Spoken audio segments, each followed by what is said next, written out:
Hello everyone, and thank you for tuning in. In today's video, I'm going to be showing you how to replace the old, possibly old, dried out thermal paste in your graphics card with new, fresh thermal paste. Now, I'll tell you guys right now, this can potentially improve the temperatures of your graphics card quite significantly, especially if you have not switched out the thermal paste and you've been running the card for quite some time now. Let's get right into it. Now here's what you're going to need.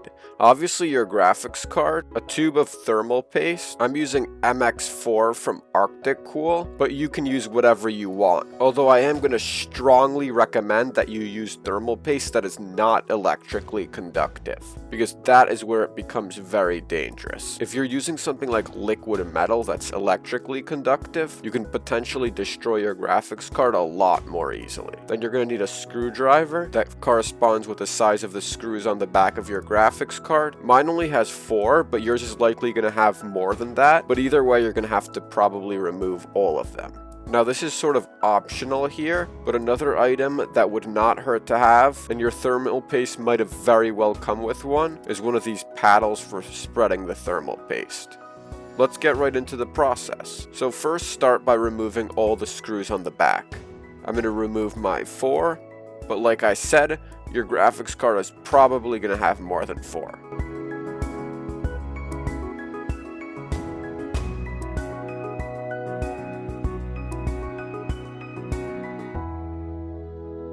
Now that you've gone ahead and removed all the screws, like I said, you'll probably have more than 4, but make sure you get all of them. You just go ahead and lift the PCB off of the heatsink, just like that.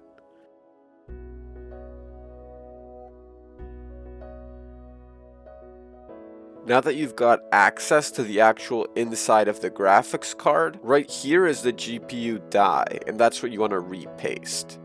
Now you want to go ahead and just start by removing all of the thermal paste, using something like tissues, toilet paper, or even paper towels. Any of those will do just fine. But if the thermal paste is old enough to already be hardened, then what you're going to want to do is first wet the paper with a tiny bit of alcohol just to make sure that you can get it all off, because if it's hardened it might be a bit difficult, and that's the best way of doing that. But if you are using alcohol, of course make sure it dries completely before reassembling anything, and that means before putting on the new thermal paste as well. Make sure that the alcohol is completely dry. So I'm going to go ahead and remove the thermal paste like this.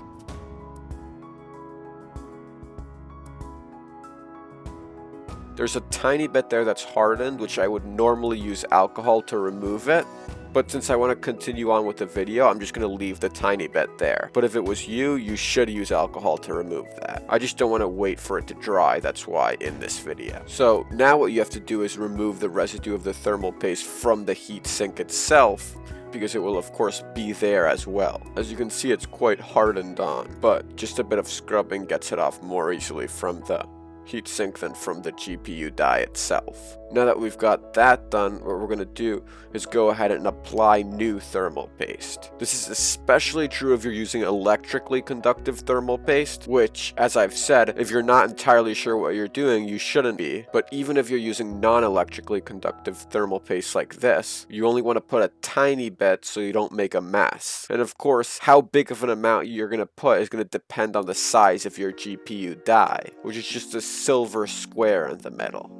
If your die is bigger, which often it's quite a bit bigger than this, then you're going to need more thermal paste. But either way, you only want to try to be very conservative, only add enough to cover the entirety of it with a very thin layer.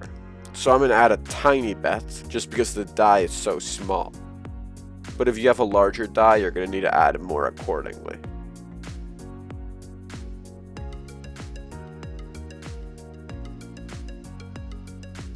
That should do it.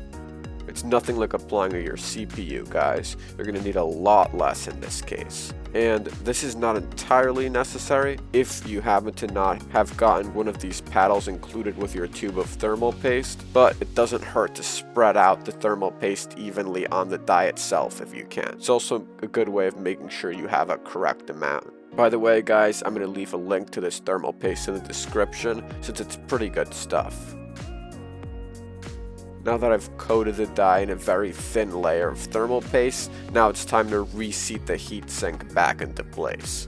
So what you're going to do first is flip over the heatsink, because that way you can actually tell if you're placing the PCB correctly. You don't want to put it wrong and then get the thermal paste, as you can see, would get all over the wrong area of the heatsink and some would probably come off. So when you put the PCB on, you want to make sure to line it up with the screw holes. The 4 in the middle are your best guideline. So right now I'm looking through the 4 and I'm making sure I can see down. That's how I know that I'm applying it. Doesn't have to be 100% in line, but you want to make sure that it's pretty well in line, and then just hold it there until you get it screwed in. These are spring-loaded screws, so you might need a bit of extra pressure to actually drive them in. But don't worry about that, and don't drive in one all the way until you have 2, because you don't want to tightly put it in the slightly wrong position. Now once you have 2 screws in, you can make sure to go ahead and tighten them all the way. You're probably going to have more screws, but just go ahead and screw them all back in. Now you're done. So you can go ahead and pop your graphics card back into your PC. Let me know down in the comments if you have any questions about this process. Thank you guys so much for watching. Please leave a like down below. If you're new around here, please consider subscribing and leave a comment down below if you have any recommendations for any future videos you want to see me do. See you guys in the next one.